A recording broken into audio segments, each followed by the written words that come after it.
All right, so I'm going to try to talk as loud as I can. Hopefully you can hear me or not. But thanks for coming. Real quick introduction. This is Rob Simon, also known as Kickin' Chicken. He's got a really weird Twitter photo, so you can follow him on Twitter there. He's a penetration tester. He works for me at a Fortune 1000 company. He works in the application security group.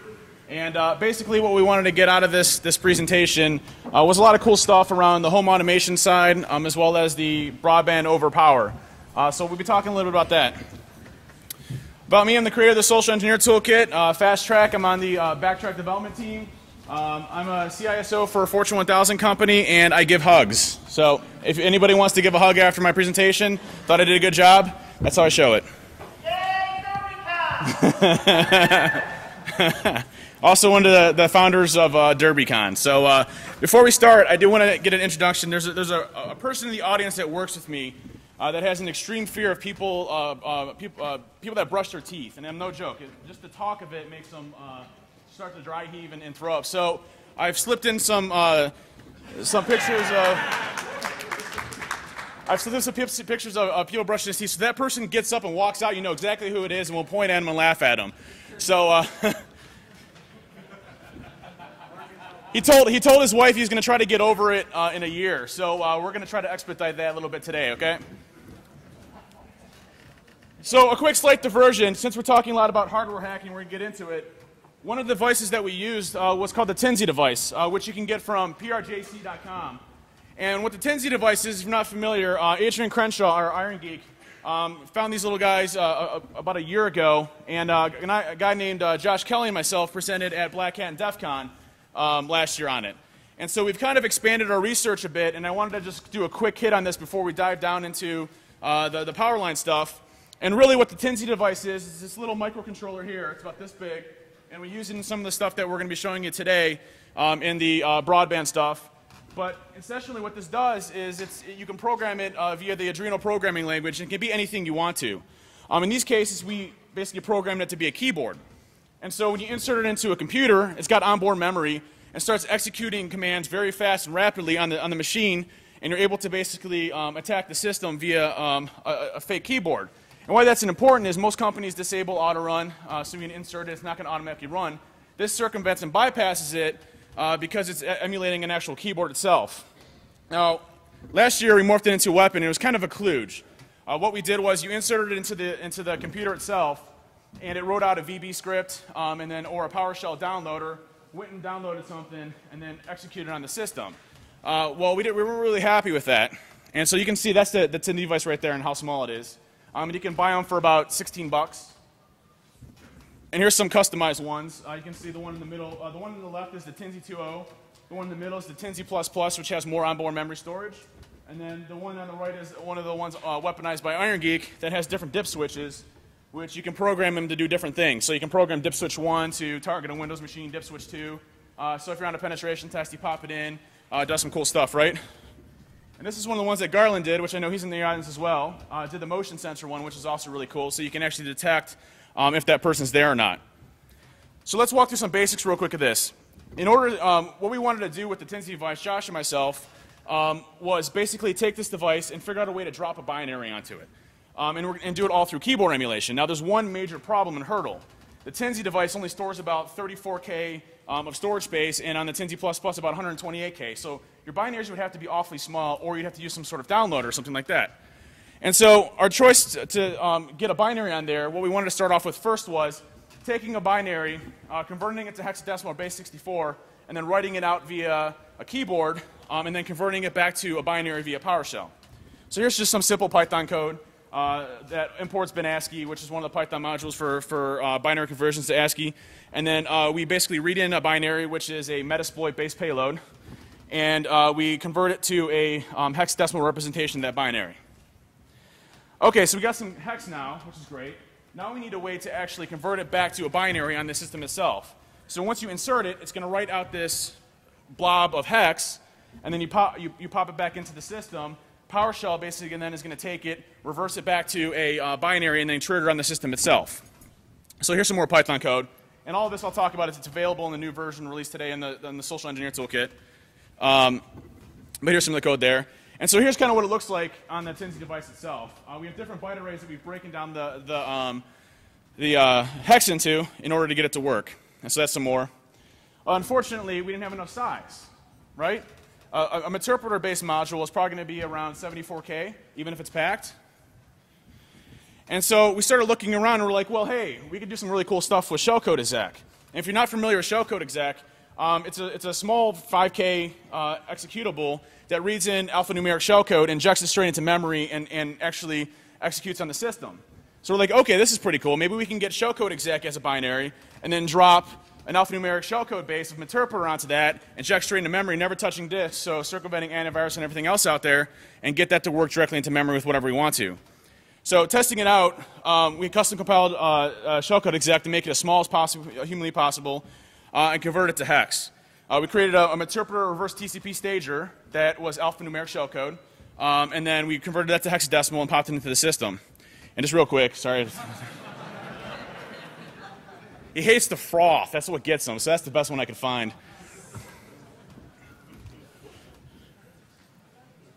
Doing all right, buddy? All right, so here I want to show you an example. And this is in the new version of the Social Engineer Toolkit. And so we're going to go ahead and run set. And if you're not familiar with the Social Engineer Toolkit, it's a Python-driven open source tool set aimed at social engineering and penetration testing. It's been out for about 2 years now and has a wide variety of different attack vectors in it. It's free, community-driven. Hopefully Joey Furr's in here somewhere. Joe Furr is one of the development teams. Prime is on the development team. And then Thomas Worth. So thanks to all those guys for making all this happen. But essentially, we're going to go on the Adreno-based attack vectors, which is number 6. And we're going to do the binary to TNZ attack, which is number 7. We're going to enter our interface IP address, which is going to be the reverse connect back. And then we're going to do an interpreter shell. We're going to have it connect back to us in 443. And what set will automatically do is take that binary, convert it to hex, pop it in, redo all the PowerShell encoded commands, convert that to Unicode, then base64, pop it in for you, and create a listener. It took a while to code.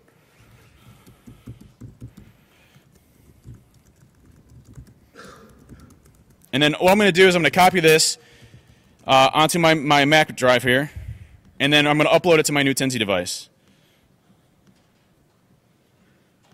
Okay, so now here's the Adreno stuff right here. And this is all going to be a good precursor to what we're talking about again on the Powerline stuff. We're going to go ahead and compile it. I'm going to take a device right here, which is a TNZ device that's modified a bit to TNZ 2.0. Pop it in. Upload it. It's all right.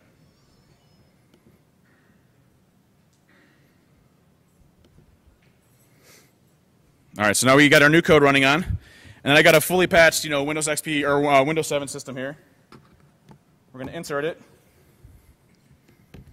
and see. Hopefully, it works. So again, this is all through keyboard emulation. You guys are going to see some cooler stuff than this. Right now, obviously, this is typing out on the screen for everybody to see.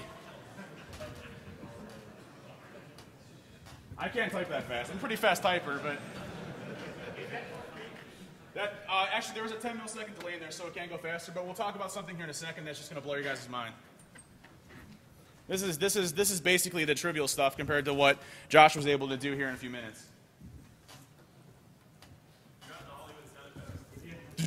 Yeah, we need something. I'll dance. Doing all right, buddy?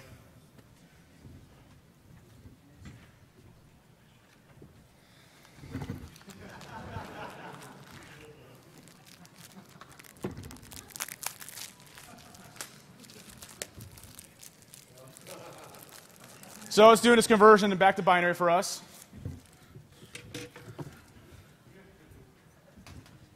And then we should have our shell. Let's find out.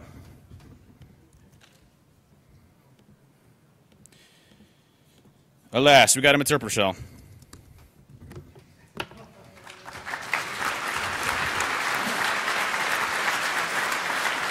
Nice job, Josh.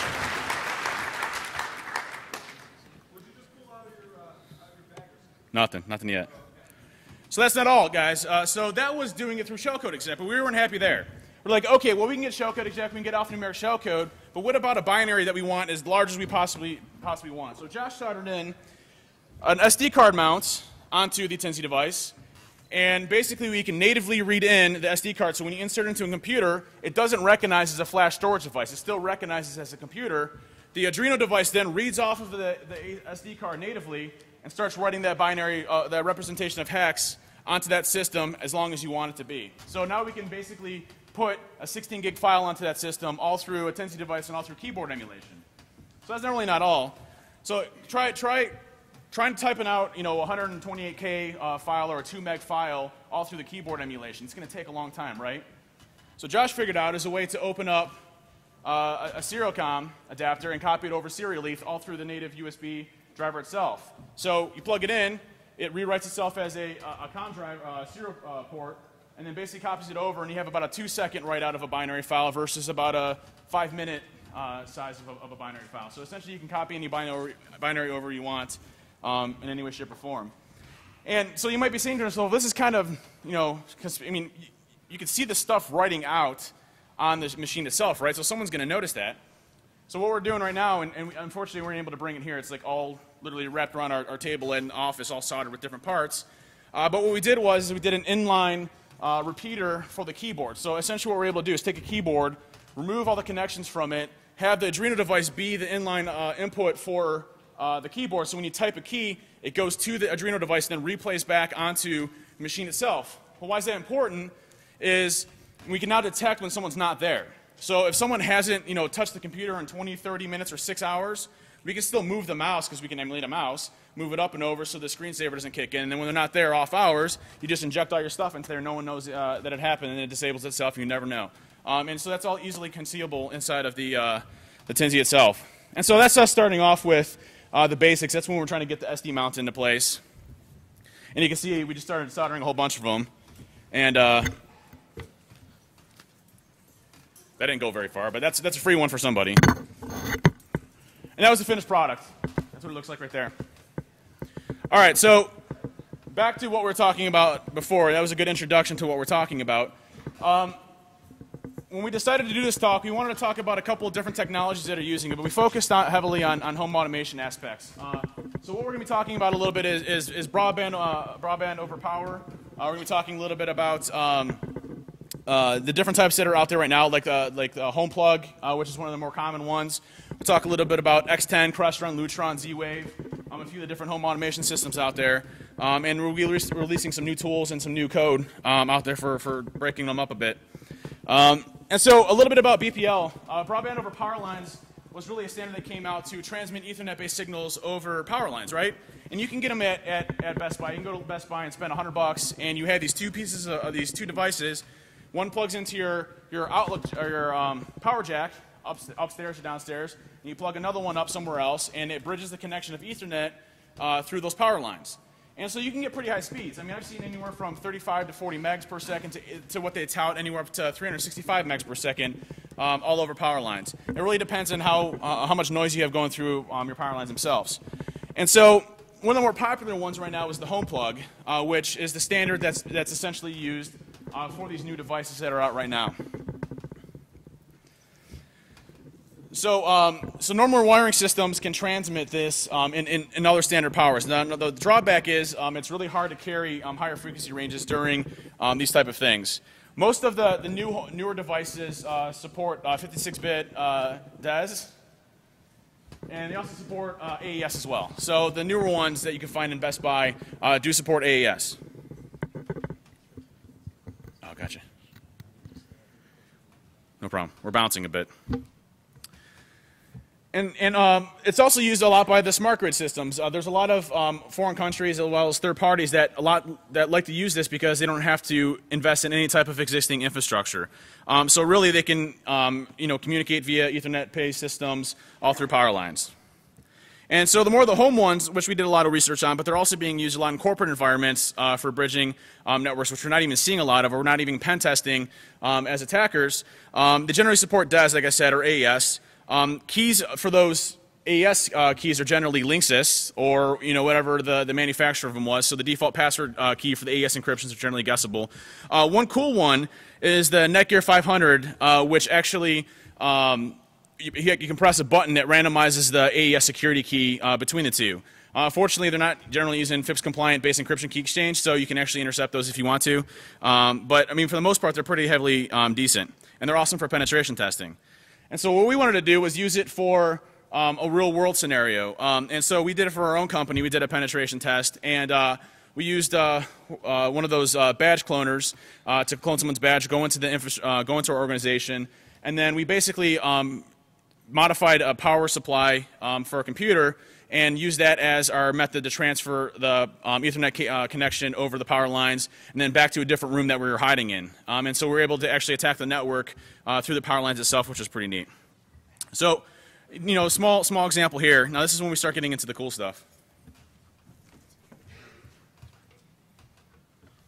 Okay, so next thing we're going to be talking about is some of the home automation stuff that we're looking at. You gotta speak up louder, Rob. All right. We're going to be talking about some of the home automation stuff that we were looking at. So we looked at two of the main ones, which is X10 and then Z-Wave. How you doing, Adam? Doing all right? Can we go on? All right. So there's a number of other ones, including proprietary and commercial ones. There's Creston, Lutron, Zigbee, and Insteon. You might have heard of some of those. Sorry, guys.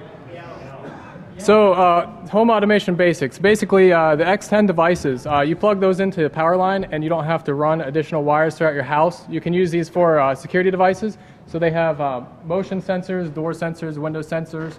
You hook these up to your doors, your windows, and then when they sense the signal, whenever the doors and windows are open, it sends a burst through the power lines whenever the AC wave is hitting the zero crossing, and it sends data through to a transceiver, and this is going to pick it up, and it's going to notice whenever somebody's breaking into your house, it's going to send signals to the security alarm, and then the security alarm is going to send the signals to the rest of your lights throughout the house, flash your lights on and off, and it's going to have a alarm signal that's going to go off too, an audible alarm that's going to alert your neighbors, and then it also calls out and it's going to alert you know, the authorities or a number that you set up. So some of the stuff that we were looking at is being able to maybe sniff that communication or jam the communications, and we'll be talking about that here in a second. So the basics of X10, equipment that you can also hook up on that, you can hook up your HVAC devices, so you can have, you know, timed signals whenever you want your air conditioning to kick on and off, and set that up through the power line so you don't have to run anything through it.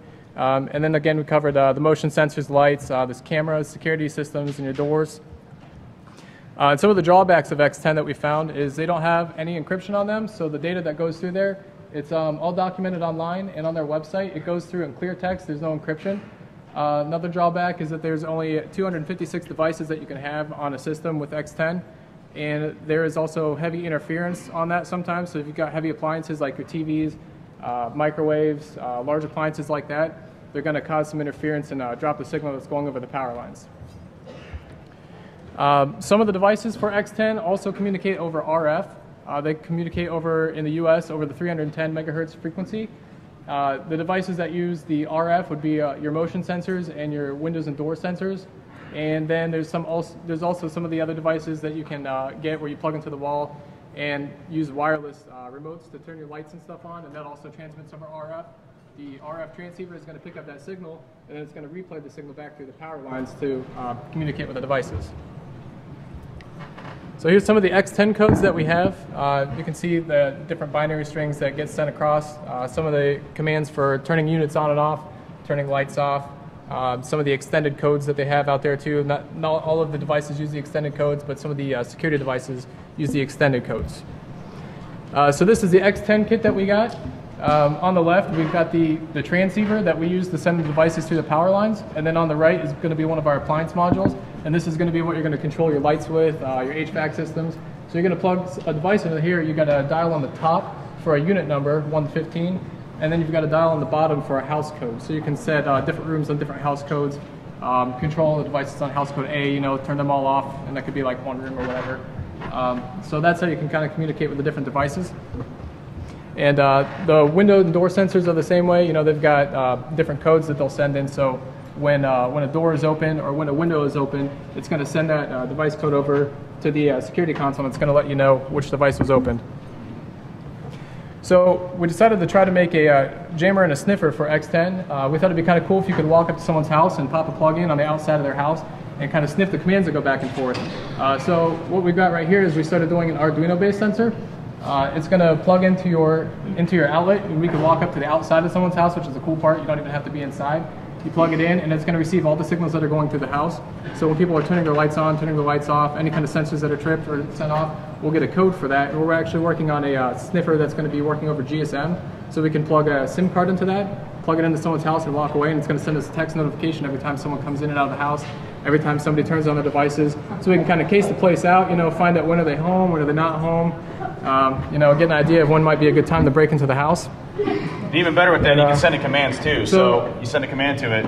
Oh, did I jump in? Well, we'll show you here real quick what the sniffer looks like though. So we got a demo set up that you can see on our screen to give you an idea of what kind of codes you'll be able to see. Oh, you got it right there?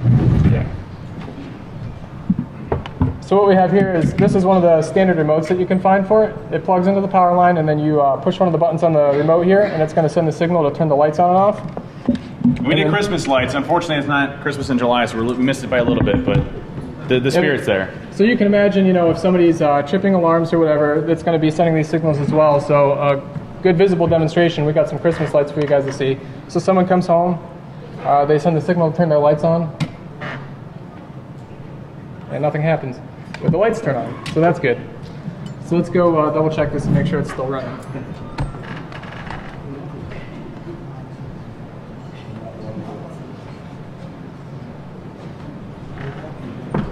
2 seconds.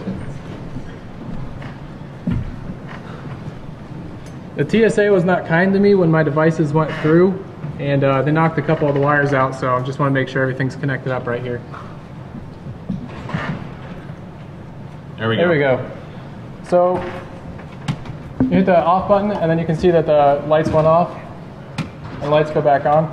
So we can sniff these commands, and we can actually have these commands that are being sniffed sent to us through text messages, so we know when people are turning their lights on off, kind of get an idea of when they're going to bed.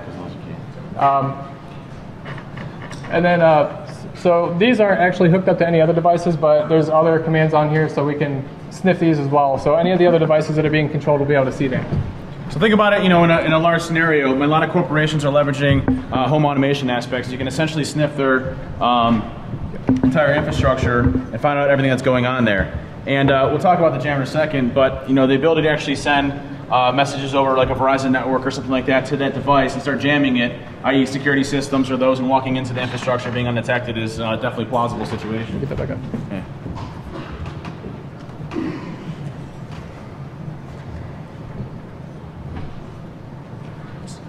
Okay, so just another screenshot of a device that we have set up here. So moving on, we're going to talk about the TW523. That's going to be the device that we had plugged in there with the phone jack, and that's hooked up to our Arduino. So that's what's going to be doing our sniffing and sending. This is one of the products you can buy. You can get it from smarthome.com, and this is going to allow you to do the communications over the power line. So what we thought would be really cool is, instead of having all this mess over here, on the breadboard and all the wires, it's going to be kind of noticeable, plugging that into an outlet outside of somebody's house. So we thought we could take one apart, we can put a Tinsy inside of it, and then we're going to put that all back together, kind of make it a little bit stealthier, and then we can walk up outside someone's house and plug that in, and then we could start jamming signals. So we could turn off all the devices, and then whenever you're tripping these motion sensors, the window sensors, the door sensors, it's going to jam the signal. It's not going to be able to get through. It's not going to be able to alert the security console, and then the lights won't flash on and off, and the alarm's not going to go on. So basically, you just walk in the house, you trip all the sensors. They're not going to be able to do anything. So this is where we hooked it up, and we're testing it out. The first time we tried it, we actually sent a little bit too much voltage and current through our Tinsy, so we got one here that we fried. So AC is kind of difficult to work with sometimes. So we tried it again. We got a working jammer. What we had to do was use a buck converter to step down that high voltage and current to get a stable 5 volts for that Tinsy to work off of. So that was the most difficult part for us. But then once we got that all set up, it actually worked pretty cool. So we'll be showing you this device here real quick. So this is the jammer. So all you have to do is you walk in up to someone's house, you go into one of the outside outlets, you plug this device in, and it's going to kill all the lights, it's going to kill the sensors, and it's going to jam the signal. So now if I try to turn the lights back on, you can see that the light's blinking up here. well, you probably can't see it from back there, but trust me, it's blinking, and nothing is going through here. So as soon as we unplug this device again, now everything is working. So essentially what that means is all we have to do is walk up to your house. If you're using this security system, we're going to plug a device into your house, and now all of your lights go out. None of your sensors work. Your alarm's not going to trip. It's not going to call the cops. We're going to walk right in, take whatever we want and be able to walk out. So we got a new tool release. We're going to be releasing the code for the X10 sniffer in the Social Engineer Toolkit, which sniffs all the traffic, what you just seen. And then we've got what we call the X10 blackout device, where you plug it in and it kills all the lights, and then it's going to jam all the signals. Some of the other technology that we've been looking into was Z-Wave. It's a little bit more improved than the X10. It leverages mesh networking, so it doesn't actually transfer any of the data over the power lines, but the way that it works is it sends signals over the 900. I think we got a mic. No, oh, no, sorry. Okay, so it sends the signals over a 900 megahertz frequency range, and it uses the mesh networking. So it's got different devices in the network, and you can kind of get a little bit of a better extended range on that. So what that means is if you got one device hooked up on the mesh network, and you're trying to reach another one, but the distance is too far, it can leverage some of the existing nodes of the network and kind of hop the communication through to pass it along. So you're going to get a little bit of a better range with these devices. And they also have support for AES. However, we haven't seen many devices that use it, unfortunately.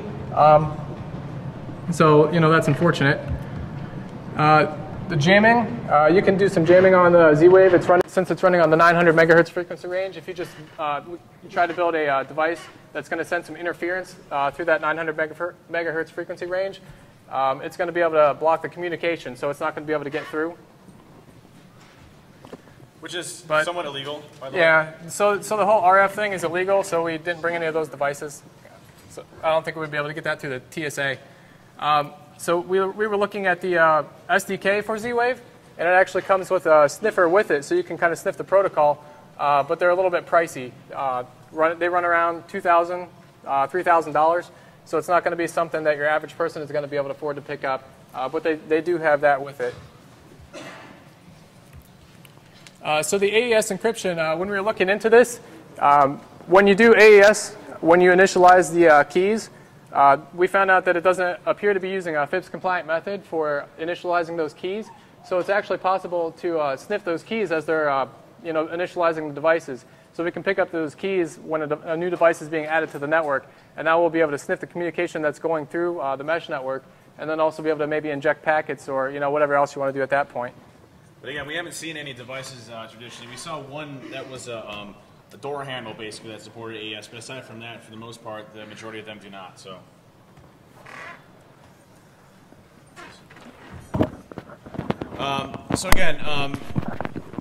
all of the stuff that you just saw here, the stuff for the 10Z device, with the conversion to, I think I'm talking loud enough. What's that? Oh, gotcha. So all the stuff that you saw from the 10Z device, as far as the ability to take a binary, convert it back to hex, and then write it off into the system, is on the new version of the Social Engineering Toolkit, and you can get that from secmaniac.com. So that's secmaniac.com, and it's got all the code for all of the X10 based attacks that you saw here, as well as the different types of attacks that we got on there. Coming soon, we have a sniffer based on Z-Wave initialization keys, encryption keys. So basically, you'll be able to run that off of the network itself, and actually start to identify and spoof a Z-Wave based controller, and then basically it'll send it to the system for you. And then also, if you're interested in how we actually built these devices, we'll have a blog post that has exactly what we did in order to solder the devices on, the parts used to do it, everything like that. And it's very easy. I mean, it's not significantly challenging to do. So. Well, we ran a little fast in this one, but I just want to say to anybody, free hugs after this. I'm all for that. And check out DerbyCon. It's in Louisville, Kentucky. And thank you very much. Does anybody have any questions? Yes, sir, in the back.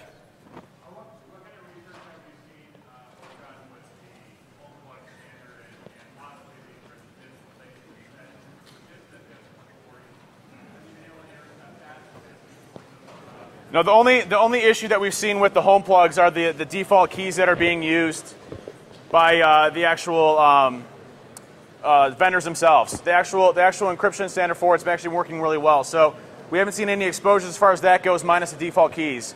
And like the Netgear 500 AVs, they randomize the shared keys per initialization, which is really good. Folks, if you guys can try to keep it down since we don't have mics, it'd be greatly appreciated.